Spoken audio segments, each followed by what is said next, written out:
Hey, ladies, welcome to another episode of the Revitalize Womanhood podcast. We have just been through the ringer, Rianne and I. Welcome, my beautiful guest, Rianne Hatch. I am so excited. I'm so sorry. I hope you don't feel like I'm just going to be like, pew, pew, pew, peppering you with all these questions, but you are the mother of 8 children. There are so many questions. Ladies, get ready to have your mind blown by this incredible expert in the field. Okay. I don't care if you even feel like you're an expert in the field. If you've had 8 children and raised them to what they are now and, going out into the world, you're an expert. I don't care what anyone says. I mean, I'm just out here trying my best, man. I don't even know how I got here, but here we are. Here we are. Kids. We got here because we couldn't get Riverside and now we're on Zoom. That's how we got here. Yeah, seriously, the tech vibes, guys, not my strong suit. I'm like, seriously, like my eyes are watering because I'm just giggling over here. It's cool. It's cool. We're moms. This is how we do. We just can have a baby, but don't bank on me plugging anything into the interweb, all right? We were just talking about, okay, this is going to throw you all back. And I love it. We were just talking about, remember when we used to have a VCR and you'd have to like slam the top of the VCR or like the Nintendo and you'd have to like, remember you had to push the thing in and like push it down, let it go up, push it down, let it go up. Oh, yeah. Pull it out, blow on it, put it in, put it down. Oh my gosh. It was like a thing. So my husband found one. I don't know where, whatever, on Facebook, I'm sure, found an old Nintendo and we're like, oh, our kids are going to love this. This is going to blow their mind. This is just like the coolest thing ever. So he gets it, sets it up. First of all, it doesn't work with flat screens. They don't work with the new smart TVs. So we had to have some techie guy like pay. We're into this thing like $600, I'm telling you. So we had to pay this techie guy to figure out how to make it talk to the smart TV. Well, so then, and we've got like 40 games that go with it, all the original games. So then my husband and I were just like, yeah, we're just like Mario and it. Kids could not be more bored. Could not be. Like, what are these graphics? What's happening? It's so interesting. Have you noticed that with some of your kids, how your older kids loved these certain Disney movies and you try to have the newer generation ones try to watch them and they're like, I'm not watching this. Oh, totally. Yeah. It shifts. It's so bizarre. Yeah. Okay. Well, Rianne, would you please introduce your beautiful darn self to my listeners? Okay. So my name start is Rianne. All right. I'm 40 years old. I am just here trying to make people feel normal for a bad day, or normal for shouting at their kid, or normal for fighting with their husband. Anything that, people don't really put online and like, dude, I just had the craziest fight with my husband, because like, that's not what we're going to do there, right? But people that know me know that I'm just a real gal, just over here trying my best. And I succeed and fail, if you want to call it fail, whatever words you want to put there. That's a little harsh, but I'm just riding the wave. I'm really great some days as a mom. And then some days I completely let everything fall through the cracks. And that's normal. I would love to normalize normal. Nobody's just out there nailing it 100% of the time. I'm like, when you're like, people don't post on their stuff about fighting with their husband. I'm like, I love that. I love that. I'm with you. I feel you on all levels of that. My Pure Imperfection page I created specifically for that reason. I was sick of seeing all these fancy, beautiful, gleaming white kitchens. And so now I love that it's kind of becoming normalized to show the messy house and to show the laundry all over the table and to show that I'm hiding in the fridge with a high noon, like pounding it before my kids come and find me. Like, survival. Yeah. Or like locking myself in the bathroom. There was this girl from Utah, and she had hid herself in the pantry while she was eating the chocolates or something. It went on Oprah. It went viral, but it was so funny. It was so relatable. And I think that was one of the first moments that I was like, yes, thank you. Like, I'm not alone. Hiding from my kids because I cannot stand that. Like, I needed a timeout, right? Totally. Timeout. Please put baby in the corner. Please put baby in the begging. Corner. So I don't want to get into all of this because I know you, because I've now cyber stalked you to death and listened to every one of your podcast episodes. So Tell us where this all began. Making 8 babies. Where did this all begin? Where did the babies begin? Like Where did they where begin, Ryan? motherhood? Like, so I Okay. mean, yeah, your motherhood journey, because you Yeah. and your husband have a cute little how you met story. And then from there, it was just off to the races. Yeah. So, I mean, I think that it was just instilled in us that you get married and then what do? You have babies. And to be fair, all I really ever wanted to do was have babies. Like I wanted to, I had a desire to be a mom and have babies. So we got married and we were married for about a year. And it was like, all right, let's do this. And we tried about one time and we got pregnant instantly, right away. Here he comes. Of course, I thought it would be a girl. You know, I'm a girl. I thought for sure I'm going to pop out a girl. What do you mean? It was a boy. Number one was a boy. He's now 19 years old. And I'm like, how did that happen? I'm not sure. So one led to two, two led to three. I mean, I think that I wanted to have more either way, but also I think I was a little bit like the one next one's gonna be a girl. It's gonna be a girl. It's gonna be a girl. And it never was. It never was a girl. I have 7 sons and my daughter is adopted. So yeah, I just think that I was doing what I thought I was supposed to do.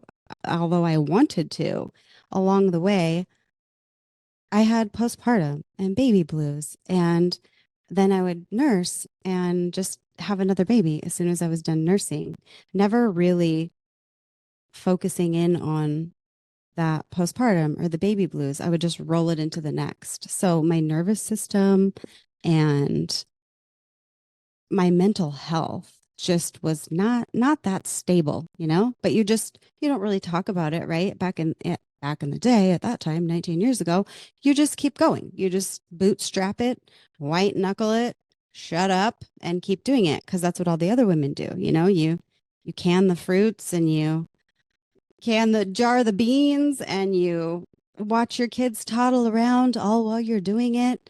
And I mean, at some point, I guess I just thought, wow, something is for sure wrong with me because I'm watching them do it and they seem to be enjoying all of this. And I'm like, and I'm not. I'm not. What is wrong with me? I need a break. I don't want to can beans. I don't want to make dinner. My kids are driving me crazy. And it was after my fifth son that literally just the bottom fell out for me. I was riddled with anxiety and just I could not output anymore. And so I kind of started in on the old healing journey as used as that phrase is. Um, it's been about 7 years that I found healing and community and connection and other females to start talking about these things and feel normal and feel like seen and not broken. Um, and then, and then I don't know what happened, but three more kids happened after that time. So, whilst on the healing journey and trying to figure myself out, baby floodgates open. And then here I am with 8, still all along the healing journey and trying to figure it out. Um, but the awareness that I'm not alone and that there is such thing called a nervous system and there is such thing as things to do to help it and even band-aid it at times, you know, to keep going. Um, yeah, I don't know how I'm still standing sometimes. It's a lot. 8 kids is a lot. It's no joke. It's no joke. And it's interesting that you said, I love that you shared with us. I couldn't even have asked you a question to guide you into that more perfectly. After your 5 kids and the bottom fell out, and you're just like, I can't white knuckle this anymore. I can't. I have been in fight or flight for the last, so 5 kids, what, 10 years ish, whatever, Mm-hmm. and more. And you're like, I'm done. Your body's like, I'm done. We're done. What are we going to do about this? So, one of my questions I wanted to ask is, growing up, you said I always wanted to be a mom. I did too. I have that same feeling. I've always thought to myself, I'm going to have 5 kids. That's what I just have always known. I don't have 5 kids, but I've always thought that. So anyway, when you were younger, looking back, and I'm not going to take away from the amazing influences you had or the women who inspired you in certain ways, right? But were there those things? What do you wish if you could look back on your 16-year-old self, 18-year-old self, 20-year-old self and think, if I would have just had a mentor or someone to look up to in this area, what would that have meant to you, like in changing your world? Someone to guide you in what specific area? Wow, 16. Ooh, 16. I was a wild little rebel at 16. And would you even listened? Not at that time. Right. No, I wouldn't have. I was just sowing my wild oats. But I think when I would have is, or when it would have been nice to have a mentor is, before getting married at 19, um, or even after marriage to have a confidant or a mentor to be able to talk it out. You're going to have kids. What does that look like? What does that mean? Um, are you ready for that? I don't think you're ever really ready, but do you know yourself? I think to know yourself before enter enters children is so beneficial as a mom, would have been so beneficial as a mom instead of it was just like the blind leading the blind, a baby's like helpless. And here I was not knowing what I wanted in life at all. So we're just, in the dark, muddling through together. I think if a young person before having kids kind of could know themselves and what you want out of life or what do you like? What's your hobby? All that just kind of goes by the wayside and you just start popping out babies. At least that's how it was for me and in my um religious community. That's kind of what that looked like. Right. And a lot So, of people in the world, a lot of people, yeah, a lot of religions, that's what they focus on is that same kind of mentality is once you're a woman, now you can be a wife, now you can be a mother. And it's like, well, wait, hang on. I didn't figure out how to be a woman first. So totally. let's go back. Hmm. That's Hmm. one of my that's one of Skipped a my giant step here. Yeah. boxes that's like at Hmm. least some of these religions do require you before they marry you that you go through these like kind of like therapy sessions together with your new spouse, with your new I husband. think that's beautiful. That's beautiful. Gorgeous. It should be required in all living. Okay, let's think about college. Let's think about how much we put into investing into this education and whatever for a job that maybe we have for like 3 years until we have kids. And then we're like, nah, we don't want to do that anymore. Right. But we put Hmm. all this money, all this education, all this information into our brains about God knows what. Like, what are you even learning about? Case, fine. Some of you still use it, but whatever. But what about let's put into our brains how to be like looking into who we are as people and human beings and how to communicate with another human being who is completely different than us. And now we have to do that work together. My husband and I were just in Hawaii, and I'll tell you what, if you want to figure out if you have a good marriage that can withstand anything, you get in a kayak with that man and you try to row across the ocean to an island. I tell you what, if you can make it without divorcing on the way there or back, you're solid. You're solid because the amount of communication it takes, and not in a way that's not like he's not trying to berate you and you're not trying to nag him. Right. And you know what I mean? You have Yeah, to like be toxic communication. it Yeah. has to be team. So if you think about all of that, we put into how much energy you put into buying a car. You research it, you figure out the rates, you figure out what the best price is going to be, you figure out all these things. How much research did you put into who am I before you started this journey? How much research did you put into how to be a good wife, how to communicate with my husband? Then how much research did you put into how do you be a mom? How do you do the Exactly. thing? And now here we are, this generation of us, these 40s, and just like trying to work backwards, right? We're Totally. to work backwards Hmm. in hopes to break those generational toxic cycles, right? Yeah. Yeesh. Anyway, I mean, you're never, you just went from high school, teenager, carrying along, from that point backwards to your childhood, right? None of us come out of childhood unscathed. mm-mm. So you're carrying all that baggage and trauma potentially, right? For me, lots of Shut trauma. it down. Yeah. Yeah. So that's just in there. It's in Yeah. a cute little box. Quite like Pandora's box, if I'm being honest. And then Perfect. at some point, you have these little babies, and you're a new, fresh mom, and that box starts to open because you're being triggered while being a new mom. And all of these things want to come out and play. And it's like, whoa, whoa, whoa, whoa, whoa, whoa, whoa. I didn't even know that was in there. Wait, what? And then you're parenting a kid and you're realizing, oh, I'm being just like my parent or caretaker was, that all the things I That's did. all No. you had to go. Yeah. Yeah. Or you're doing it opposite, and then you're doing it too far this way, but you wanted to try to do a midline. So if you could peek into that Pandora's box before the kids come, how amazing would that be? So good. I mean, So it's a good. game I changer. think that it's a game changer for me because I essentially have two families. You do too. I Like do. I do. yours are more of them. But I do. I have a 12-year-old and a 9-year-old, and then I have a 3-year-old. So, Mhm. and then whatever comes after.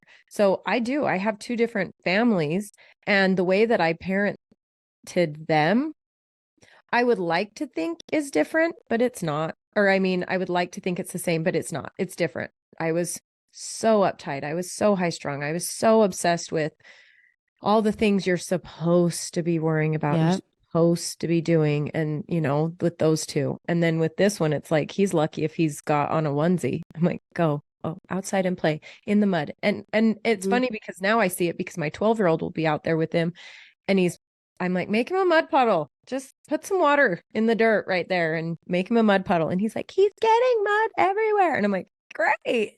Yeah. But that's Same. so I traumatized the 12-year-old because I'd be like, don't get dirty.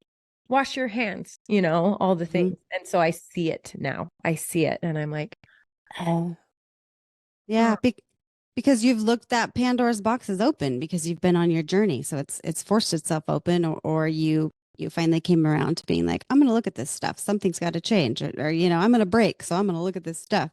And then you have room for them to make the mud pie. And, like the nervous system carried all of that from childhood till 20. And you don't realize you're starting motherhood with a damaged nervous system. oh my gosh. There's Yeah. no more room. My like nervous system overdrive kaputs. And that's why I think we were so perfectionism and don't get dirty. And, we're just so wired. We're just going to blow. And that's how it started. I just, if I could, yeah, if I could tell any young person anything, it's like, do some, do some counseling, dig into your childhood, why you tick, what are your triggers? And then, like us now with our younger kids, Mm-hmm. we're not, I mean, we get on overdrive, but it's different. We're like, let them be, let them go frolic. We have space.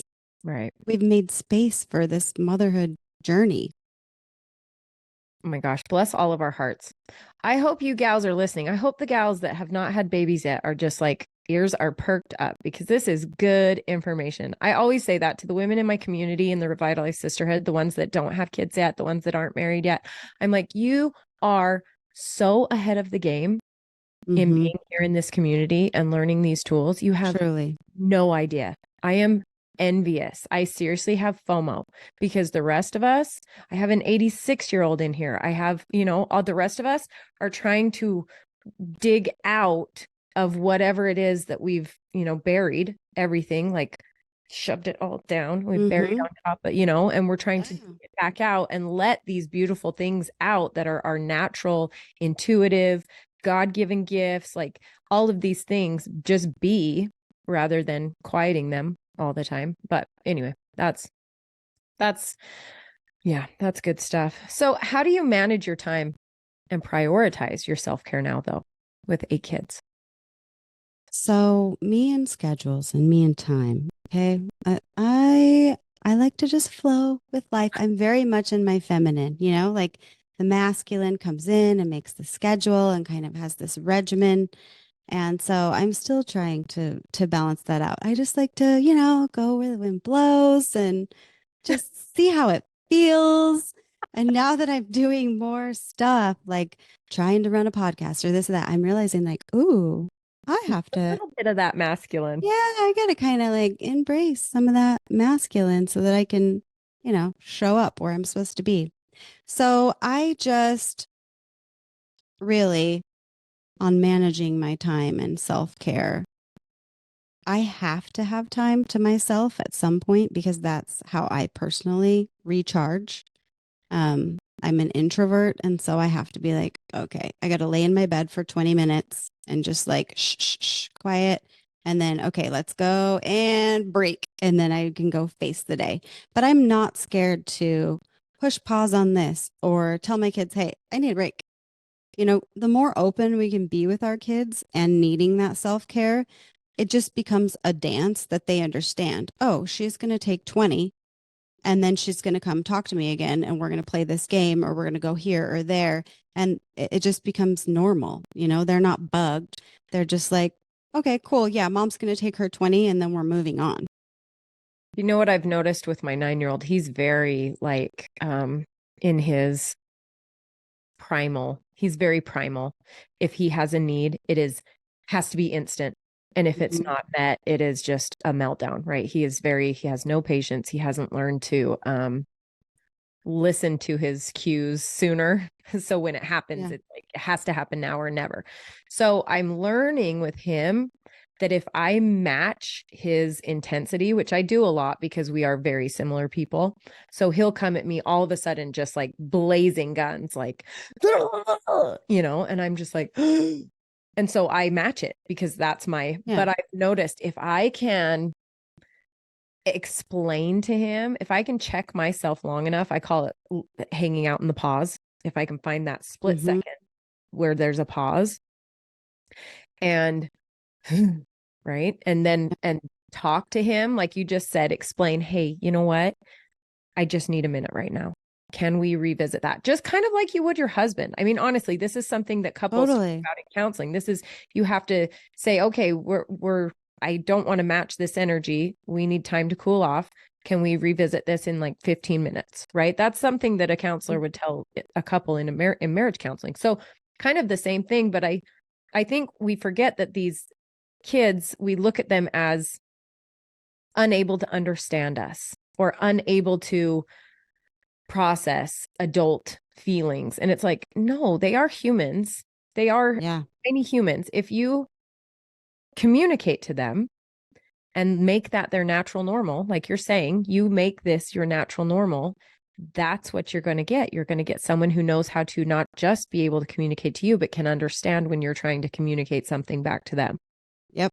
And that's how I do it. So people might think, ooh, she cray. But I let my kids in and I talk to them not as their superior, but as their equal.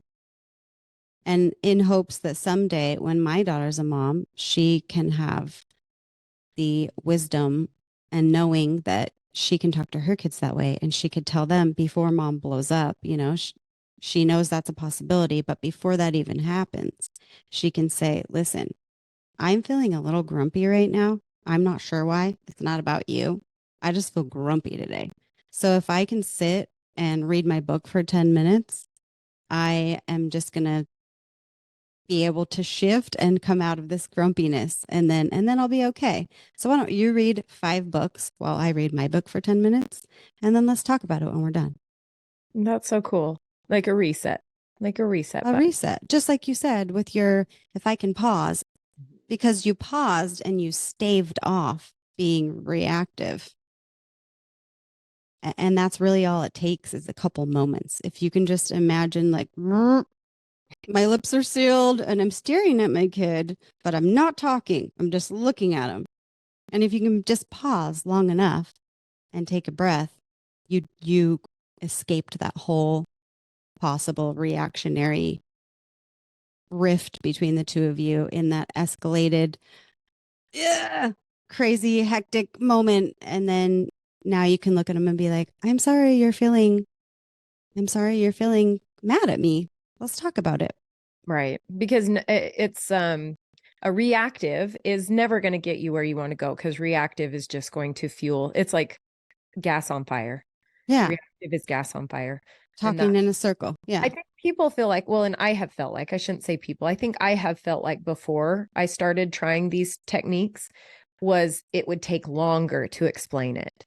But really it does not, because to explain it does take a minute. But if you don't explain it and you react, that tantrum and that fight goes on for 10 minutes, 15 Totally. minutes. I mean, so much longer. Anyway, okay, listen. So my next question was actually, what strategies do you use to stay organized and maintain a sense of balance in your hectic daily routine? So that's really interesting that you are, that made me laugh. I would love a reality show of your family and my family having like a family vacation together to see how that versus us, because we are planned, we are organized, we are, this time we're going to do this, at this time we're going to do this, at this. And that was really hard for us to go to Europe or to go to any of these other countries that's not how they live. That is opposite of how they live, right? And so it took practice. We actually had to physically practice just being. Yeah. Yeah. My husband's like more like that. Like it took me, I don't know, maybe 5 years of being married before I could be like, just sit down. Let's just sit. Just like, let's watch the leaves fall off the tree just because. Let's just sit down. Quit moving. Just sit down. And now he learned the art of just sitting and being still and having a conversation and just sitting in stillness. You don't always have to be doing. So I'm sure a lot of my kids are like, Mom, oh my gosh, this woman needs to get her shit together. Because it'll be 30 minutes before I'm like, whoop, we got to go to the ortho. I didn't know that earlier today. I just looked at my planner. It's 3 o'clock in the afternoon, you know? So also, we're all just different. Yeah. And I think that is what's cool about meeting humans and being in community with humans. If everyone was like me, I would be so bugged.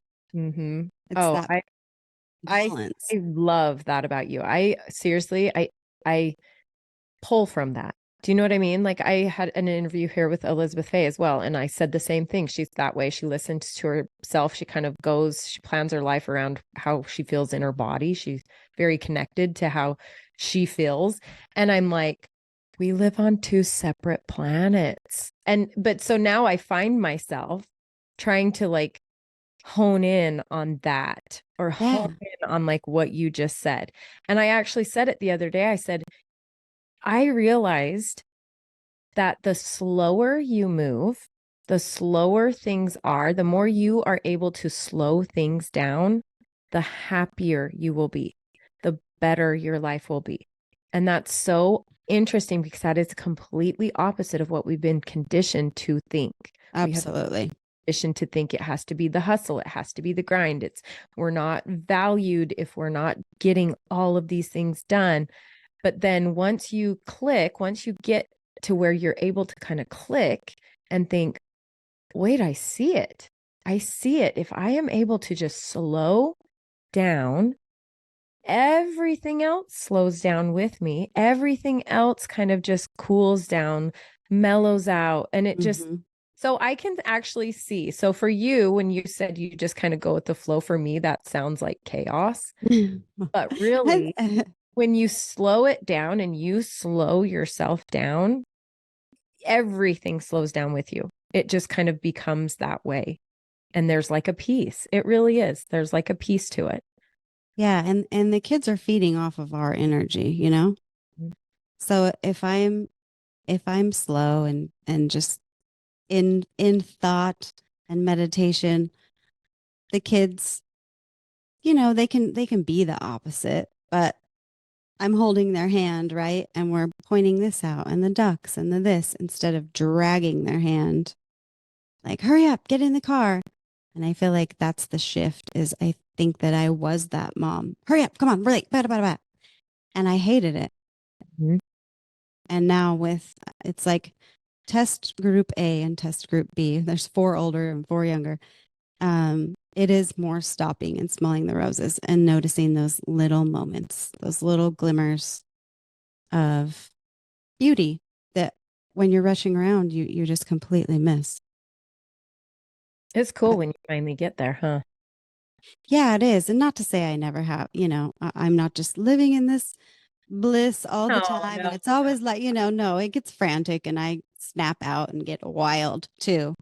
But it's a lot different than it was. And then they're learning how to be that way too, instead of, I'm sure that my older kids would say, they're just a little more uptight in a scenario or chasing those gold star moments. right, And I'm like, screw the gold stars. I do not need to count how many gold stars I got today. Like, if I didn't get all 5 done, I'll do it later.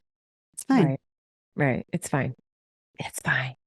That should be a mantra for every It's woman in the world fine. every It's day. fine. Right? Because you do, But believe it. Don't just say it sarcastic. yeah. Believe it. It's fine. What's it gonna matter? I What is it going to I matter? turned the camera right. I mean, it's yikes, right? It's fine. It's fine. Right. And Nothing's probably old you would have never let that happen, right? Or you wouldn't have went to bed with it like that. And no, then you just learn it's it'll fine. be there tomorrow. It's all right. It's all right. How have you, where did I write this? Because it sounds much better. I wrote it down already. Oh, yeah, yeah. Creating special moments and fostering strong connections for each of your children so that they feel like they're getting that individual attention. How do you manage that? Yeah, that's a big one. And that's something that for sure I beat myself up about at times, because you just have a busy season or it's baseball and you're like, oh, I have not stopped and checked in and done the things. But generally, I'm just kind of in tune to each kid. And a lot of times out of 8, okay, so there's like 6 that feel like they're doing pretty good. But there's those 2 that keep popping up in my mind. And so I will do little heart to hearts at random. My kids know I'll just be left field, like, hey, can you come here? And I'll be like, bada bada bada. And they're like, wow, where did that come from? I'm like, we're just checking in. I can feel it. But we do special time. We do special time with sometimes it's 2 because there's 8, but we try to take kids on solo trips or solo adventures or just have a conversation with one, like with mom and dad, and it's not every day. Can you imagine if I did 8 every day? There's not enough You time for don't that. have enough to give. It's not enough time for that. But I think that any time as a mom that I feel a ping or that this kid keeps popping in my mind, that's your awareness that it something might be brewing or they just need a little extra TLC or a little extra space. And so I try to be really aware of that if a kid that day, has popped in my head several times like, okay, let's go seek that kid out and have a heart to heart and see what's up. That's But so, it's hard. it's interesting you said that because I just did a post on this today, Did actually. you? Well, I kind of have this new thing that I'm trying to make sure we talk about a lot more, and that's listening to your intuition. I think Mhm. you and I might have gotten into this a little bit, but on your episode. But it's like we're so focused on what the world is telling us how to be a mother, what the world is telling us how to be a woman, what the world is telling us, what Instagram is telling us, what all of these other women in the world, right? What they're doing. It's like instead of checking in on what we are feeling, what we as mothers know to be right for our own families. Oh my gosh, my husband is like stomping around. I can hear him slamming doors, flushing toilets. Like I can't hear I'm working. I can't wait till his podcast starts and I go around slamming doors. it. Anyway, You'll but be tiptoeing and won't I'm make a move. not, Okay. I will be. I'll be like, Mhm. Yeah. that's the difference. So it's like we've that is one generational pattern or trait that I regret that has been eliminated, almost really, is listening to intuition. Because right now it's like when I think of something, I look on Instagram and I'm like, oh, that's how Stacy's feeling about this. So that's probably how I'm feeling about this. It's like, no, that's how Stacy feels about it. It doesn't mean that's what I feel about it. Or this is how Becky's handling this situation. That's how I should handle this situation. No, we are not the same. We are not the same. I am not the same as them. And our children are not the same. My children are not the same as each other, even. That's how different we all are. There is no book. There is no coach. There is no therapist. There is not a person on this planet that knows better than you how to be a mother. But you have got to check back in with yourself and listen to yourself and dig, like I said, dig all of that crap off of these gifts and this intuition and these beautiful things that you have naturally been given and gifted with, to use them instead of, it's kind of like AI. I'm going to go all over with the metaphors here. It's kind of like AI. So AI is here now. So it's taking away our ability to think for ourselves, right? It's taking away our ability to create for ourselves because it's so easy. So eventually we're not going to be able to put together a sentence because AI just does it for us. So that's the same thing as this intuition. If we're not using it, we're not honing in on it, we're not sharpening those skills, we're just allowing someone else to tell us what we feel, allowing someone else to tell us what our kids need, allowing someone else to tell us what's right for our family. We've allowed that in. So this is my new that I want to talk more about women, like listening to yourself and listening to your soul. I love that's exactly what you just said. You have that nudge, and that's your intuition. That's your mama's intuition saying, hey, something's not right over here. This one needs a little extra, right? Or when I tell my mom, I like cried to her. I think you and I got into this on the phone, but I cried to her saying, I don't know that I'm ready to have another one, or that I should have another one, because I know that I'm not being the best mama to the one I have, the one specifically on my heart, that's always on my heart, because he needs so much. And she says, well, why? What do you think he needs? And I explained, I said, I think he just needs more love. I think he just needs more affection. I think he just needs more attention. And she says, you just identified it. So do it. There you go.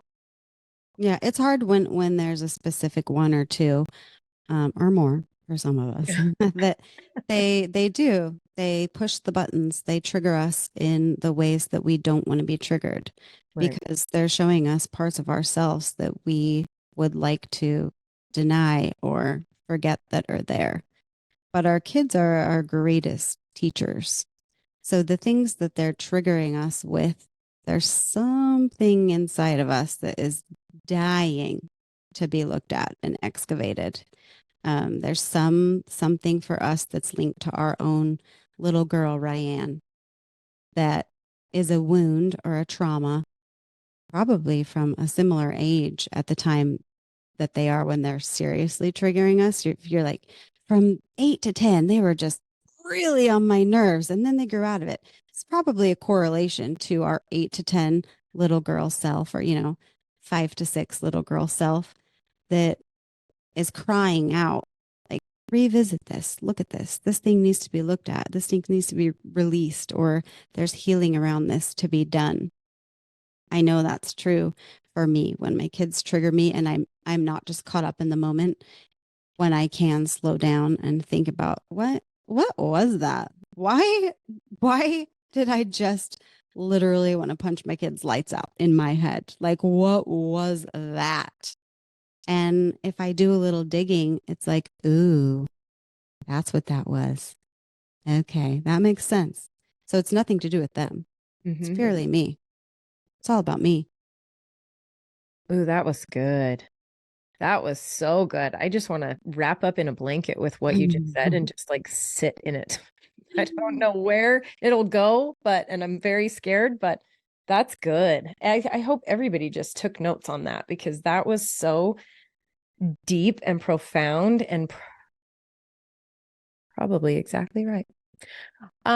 You have a hard stop at noon. I just have to leave. It's 11, so I need to leave by 11:45. Oh, good. You got a time for a couple more questions? Yeah, I do. Okay. This is a good one. I think you're going to feel this one. Okay. How do you navigate societal expectations and still find empowerment in making choices that align with you and your family's needs? You're asking the wrong girl, because I just say, fuck it to societal expectations. I Okay, am. let me that's amazing. That's amazing that you've conquered that. So here let me change this, then we'll change course. How do you help inspire each one of your individual kiddos to hone in on who they are, not who you are as a whole or who you expect them to be or the world expects them to be, or what? How do you help guide them in becoming their truest little person? That's a good question. So honestly, I feel like as a child, I was never really free to just be. There was always something in my throat that was held off, or something I couldn't say because I needed to act this way or act that way, or don't be too much. So with my kids, I mean, my oldest son has come out and is, he's, how do you even say this? You're going to have to correct this on your editing. Nope, just say it. I don't want to be offensive. You know what I mean? I guess having a child that has come out really shifts perspective, in that, can you imagine if you were a parent that your kid couldn't talk to or felt fear about being themselves? I feel like I have gone deep dive on allowing my kids to be by starting in this way. And it's really opened my eyes that I don't care what society thinks about my children. If they're not harming anybody, I mean, there's obvious things that's not like, yeah, you do you and hurt people on your way. Like, no, we have boundaries in our home, and how we treat people matters. But as far as what they want to do or how they want to do it, I'm not looking through a lens of, because I feel like that's how I grew up, that what I did mattered because my parents didn't want to be viewed this or that way because I made a bad choice, or I got a tattoo that would look bad on them. So I really keep that in my mind's eye all the time, that whatever they do, it it means nothing about me. Right. So I try to be open and available. If they want to try something or do something, I try to make that happen. There's certain things that kids could, if they want to paint, you're going to have to help them find a painting class or something. So anything my kids come to me with in that way, I want to try this or do this, I try to make that available to them to explore, because hindering that could possibly change the trajectory of their life. Maybe they go, forget it. I'm not a creative. I'm just going to go to college. And it's like they're this great artist under there somewhere. So I try to help them cultivate any of their whims, really. Let's take a class. Let's talk to somebody that knows. And maybe they're like, oh, never mind. Or maybe we keep pursuing the thing. Really, outside of treating people, there's really nothing that I would tell my kids isn't possible, as long as it's within the realm of being kind to your fellow man. Honestly, just don't hurt anybody on the way. And that runs deep for me. How we treat people matters. Your word matters. The truth matters. So there are just there's like three main things, loyalty, honesty, your word. These things matter as you are moving throughout your lifetime. Honor, honor matters. It's all connected to your character. Be able to hold your shoulders square and look somebody in the eye and know who you are, and don't ever second guess that.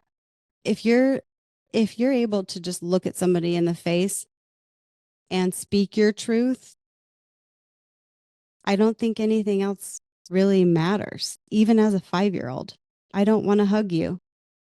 Don't make them hug them. You know, that's teaching them how to stand on their own 2 feet. So I let my kids explore. I let them be spicy. Okay, let me hear your argument. I don't like it. I don't like it. But let me hear it. Let's hear it. And then we can banter back and forth and you can see my view and I can see your side. I think trying to push down their throat, our side, our side, our side, our side, you're just stifling that human. I have to realize that I'm not trying to create mini clones of myself, although at times that seems easier. Right. But I do want them to be able to connect to their own intuition, because if it's just me shoving things down their throat, that's where the veil starts to just cover their own connection to self. I think that's one of the biggest lessons that I've learned from 19 years of parenting, because I used to be quite the opposite, you know? Yeah, that's incredible if you are able to pull yourself out of the equation, because it has nothing to do with you. Yes, It you're really there. doesn't. You're the bumper lanes, right? We're the bumper lanes. We have to make sure that they're safe and healthy and, like you said, treating others with respect and kindness. But other than that, we are the bumper lanes. So It's their journey. It's their journey. mhm. I don't know where we took it so far, that we are so superior over these beings. And it's like, if you can drop that, you can put that stick down, learn from them. I am the Lord. I am the Right? commander of this ship. Right? No, let's just it's so interesting. I'm battling this right now. I am in this. I am in this struggle of control. And I stop myself in it. You know, I continuously, like, I hit the reset button probably 80 times a day. I swear to you. Like, But awareness is amazing. Can you and imagine that how is many people are running around in the same scenario with zero awareness? awareness. I don't awareness is obnoxious, honestly, because you catch yourself so many times. Totally. It's like you said, failing. It's failing forward. You're failing forward. You're growing. There's growth in the failure, but it's annoying, really. It's obnoxious. But I hit the reset button so often because my kids and what I'm raising, and my husband, we are very strong, very confident, very opinionated, right? So obviously, what are my kids? Totally. Yeah. So it's like a constant battle for power. And it's like, why? Why do I feel like I have to battle my children for power? I don't. I just need to teach them to respect what I'm saying. I'm the mom. This is dad. We respect what we're saying. And when you're the mom and dad, you can change that. Mm-hmm. But explain to them why, right? It's explaining to them why. Or have them explain their side to you, and Yeah, maybe they're just going to explain right? their self in a circle, and they're going to realize, oh, actually what I'm fighting for goes nowhere. And then you can be like, thanks for explaining that to me. See? See? You just proved my point, but in your words. Thank you. And that's true a lot of times. Just let them think that they have the power. Explain it to me. Tell me how that works. Tell me hypothetically how that's going to work from start to finish. And a lot of times it's going to end with you being like, told you. Told you.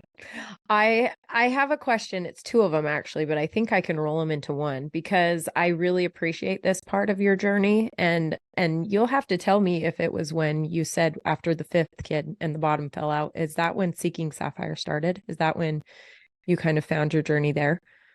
Yeah, it was just a couple years later. Mm-hmm. So my question is, I've got two questions, and I think they'll roll right into themselves. So one is, how do you carve out time for pursuing your passions and personal interests amidst the demands of motherhood, right? Because one of my, like, nails on a chalkboard, if someone says to me, I just don't have the time. It's Mm-hmm. like, do you understand that if you tell another mother, another woman who works, another mother who works, that you don't have enough time in your day, what does that mean about me? That's telling me that what am I like we all have the same amount of time, right? It's about prioritizing and creating space for the things that you want, right? So how do you carve out time for yourself to pursue your own passions? And then what advice would you give to other moms who tend to prioritize their family over themselves and their own self-care? Well, I have to start by saying I used to be ashamed of this, but I do have help. I have nannies and I have help. I need a break. I'm 40. I'm still changing poopy Be ashamed of diapers. that. 19 years. Right now. Yeah, I do have help. So I don't want to sound like I don't. I do. But I have lived a lot of mom years and had zero help. So I've done both. We have time for anything that we really want.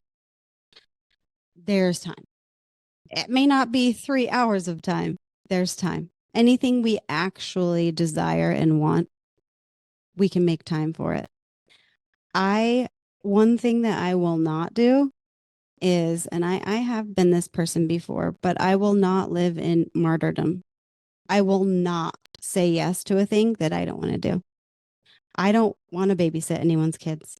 So for a long time, someone would say, "Hey, could you watch my kid?" And I would. And I'm great to kids. I love kids and I would do it and I would be so sweet to their kid. But the whole time I'm like, I don't want to be doing this. Love ya. But I don't want to watch anybody's kids. It's like you can barely handle your own kids. Why in the world would I want to watch anyone else's? So at some point I just started saying, I'm just not a sitter.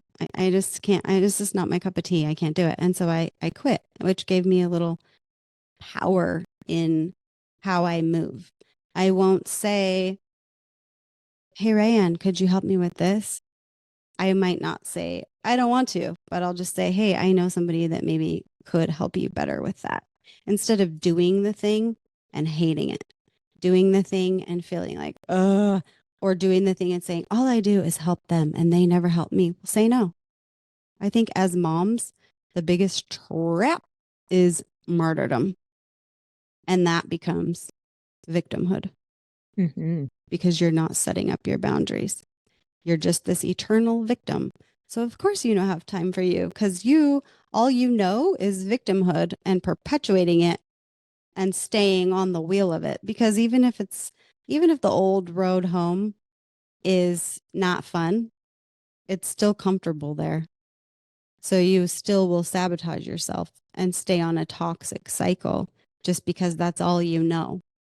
So to propel yourself off said cycle is hard and it takes a minute and it feels uncomfortable, but it's possible. I think martyrdom and being a victim to these stories as mothers are two of the biggest Achilles heels. And I think everybody falls into one or both at some point.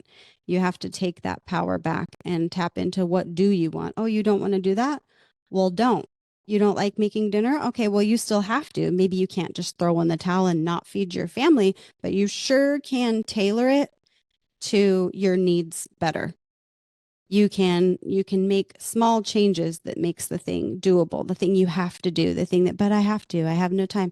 Okay, well, do this and this shorter.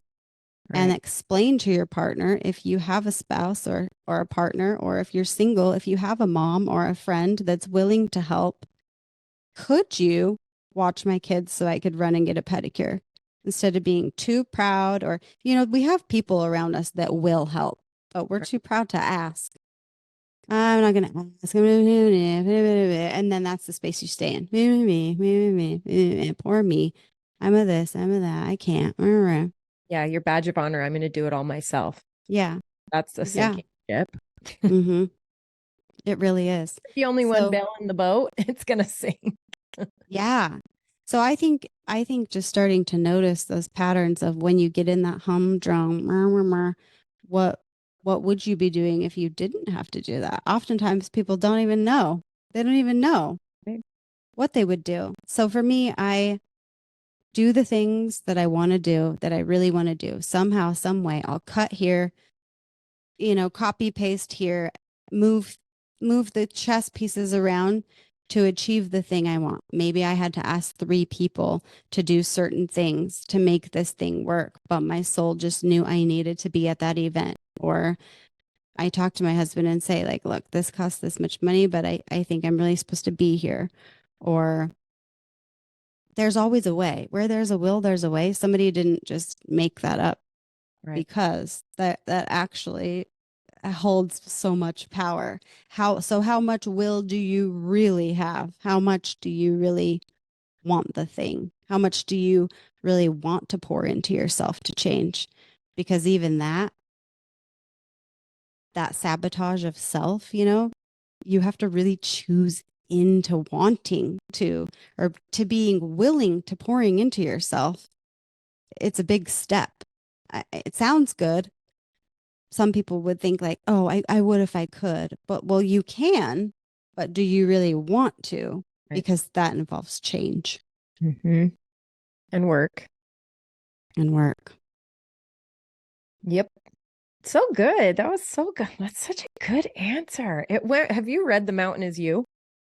I have not read the whole thing. Listen, I collect books. You I do. have books. You're a book collector, but I you really know am. that I do.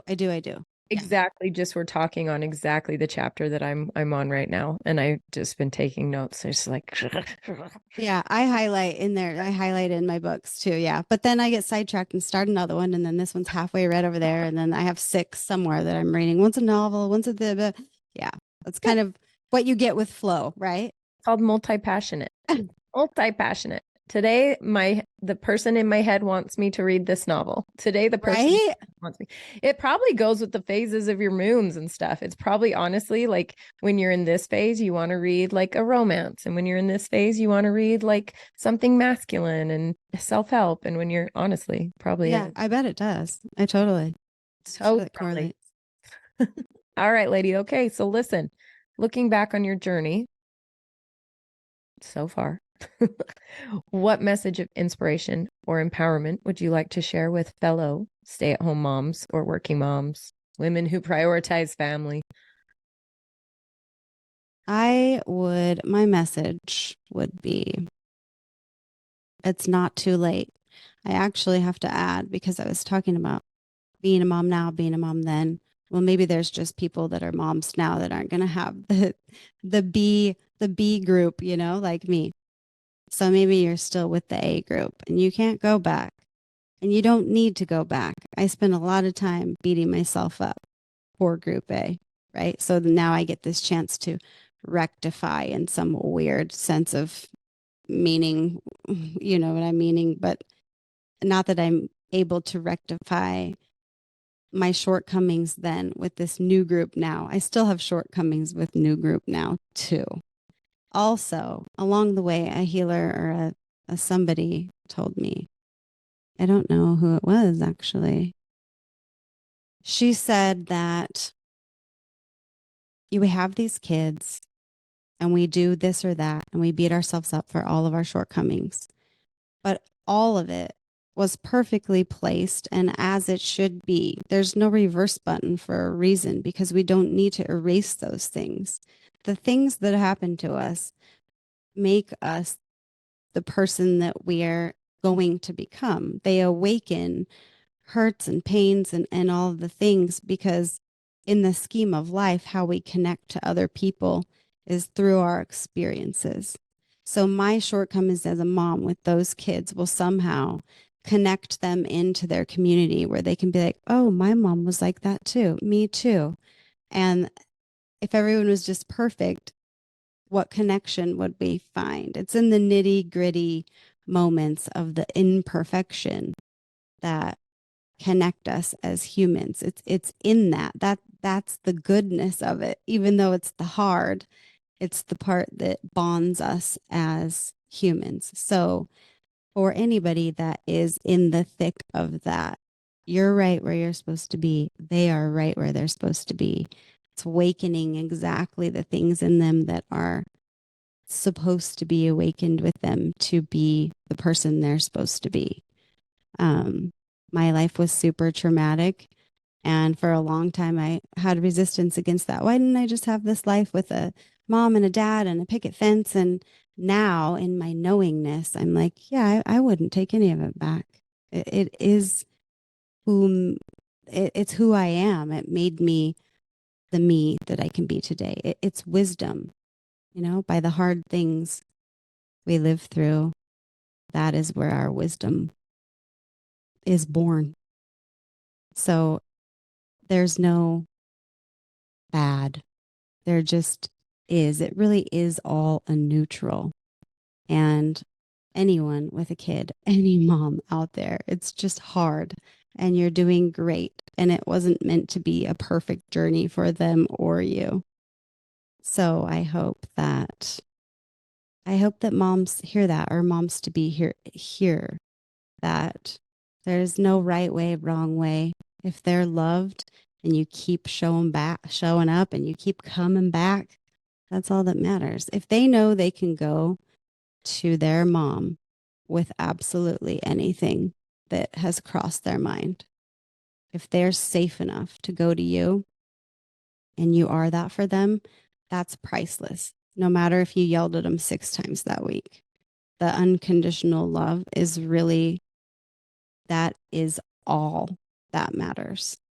We just want to be loved. We want to be seen. We want to be loved. So there's no amount of shortcomings that would outweigh unconditional love. It makes everything better. Right on. Oh, so good. So good. I love talking to you. You just bring out this just like chill in me. Everybody says that. And You even say that, I just feel like I'm just sat back in my chair, just listening. I bet everybody that's listening to this episode feels the same way. I love it. my sister the other day goes, we were talking about processing and how we communicate. And she's real fast. She's like, oh, is that why you talk so slow? I'm like, yeah, it is. I'm thinking. I'm trying to be a conduit um, for whatever it is that is coming through that I feel like people need to know. I'm listening. I'm listening to myself and God, the divine, and I'm trying to channel the message, from my heart to somebody else's. So I think we figured it out. That's why I'm slower. You So fi- then I seem calm and people get a calm because what's the rush? I'm going to take a minute to say it. I'm going to stop. I'm going to pause and I'm going to think of the right word. Old me would have said, don't do that. Don't do that. They're waiting. But me now is like, no, I'm thinking, I'm processing, I'm listening. I don't think we listen enough, Well, we certainly don't slow down enough. So I right? appreciate it. I love it. Just like we talked about. Make Yeah. that part of your journey, make that part of your practice to slow things down. Stop wearing this badge of honor of hustle and busy. Busy is not productive. Slow it down. Pay Yeah. attention to life. Don't let it just pass you by. Even if it's like, okay, I need to be busy. Okay, well, be busy. Be busy then. Be busy. And then when 2 o'clock hits, shift. There's always a way around the thing. Oh gosh, so now I just got to be in flow all day. Okay, no. So write your own story. Right. Yeah. Say, It's like I gotta find my own balance. you totally. So then be like, well, let's try this. Let's try at 5. At 5, we start to be slow, or whatever time. Maybe it's in the morning. I don't know. But there's always a parameter for those people that need the schedule. Okay, we'll Right. schedule it. Schedule relaxed and a little slower. Because why not? We can do whatever we want. That's the truth right there that people just cannot find and empower themselves with is that we Yeah. can do whatever we want. I mean, really, we have the Tailor it. choices. Yeah. We have the choices. Everybody, this world is not here to get us. We are not victims of our circumstances. We have a choice. We can make decisions for ourselves. So own it. Yeah. Listen, It's lady. all a presentation, right? Yeah. I representation. appreciate you so much. I have really enjoyed this. I appreciate your time and love this and these messages that we have for these women who are mothers, who have been mothers, who are not mothers yet and hope to be soon. I hope so much of this is resonating for them. Thank you so much for joining me. Yay. Thank you for having me. Thank you for all the work you're doing in your community. It's so beautiful. You as well. Where can these wonderful listeners come and find you? Podcast Ramble with Rianne. Ramble with Rianne or Seeking Sapphire is kind of where I am on Instagram, and you will see my flow. I'm here and there and not, and here and there and not. There's no rhyme or Next reason. time you need a little peace and to slow down, just go hang out with Rianne for a minute. She'll slow your roll, and it's great. I appreciate you. Thank you, my dear. Appreciate you. Thanks for having me.